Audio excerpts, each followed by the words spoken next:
મોંઘવારીના દौરમાં ગેસ દૂધ અને પેટ્રોલ ડીઝલના ભાવ વધારાની ચર્ચા વચ્ચે ખાદ્યતેલના ભાવ વધવાની આશંકાથી જનતામાં ગભરાટ ફેલાયો।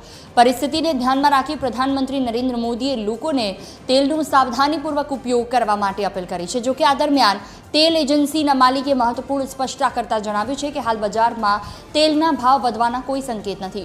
ઉલટાનું સિંગ તેલના ભાવમાં આશરે 250 રૂપિયાનો મોટો ઘટાડો નોંધાયો છે। એસોસિએશને નાગરિકોને સોશિયલ મીડિયા પર ચાલતી ખોટી અફવાઓથી દૂર રહેવા અને તેલનો બિનજરૂરી સંગ્રહ ન કરવા માટે ખાસ વિનંતી કરી છે। તેલના ભાવ વધે એવું અત્યારે અમારા ધ્યાનમાં તો કોઈ દેખાતું નથી।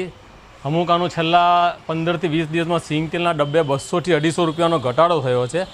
હવે સરકાર કોઈ આ પેટ્રોલ ડીઝલના ભાવ વધવાને કારણે કે પછી કોઈ ડ્યુટી વધારે એના હિસાબે ભાવ વધે તો વધી શકે છે। બાકી અત્યારે અમને કોઈ લાગતું નથી કે કોઈ પણ પામોલિન તેલ કે સોયાબીન તેલમાં ડ્યુટી ના વધે તો ભાવ વધી શકે। ગ્રાહકોને મારે નમ્ર વિનંતી છે કે કોઈ સંગ્રહ કરશો નહીં। જોઈએ એટલું તેલ મળશે અને આ જ રેટમાં મળશે। અત્યારે તો ડ્યુટી જો નથી વધતી તો સિંગ તેલમાં પણ ખાસો ઘટાડો થયો છે। આ ભાવ ખરીદી કરવી તો કરી શકો છો, પણ જો પોતાની જરૂરિયાત મુજબની ખરીદી કરશો। હાલમાં કોઈ ભાવ વધી જાય કે ફુગાવો વધી જાય એવું અમને ધ્યાનમાં આવતું નથી।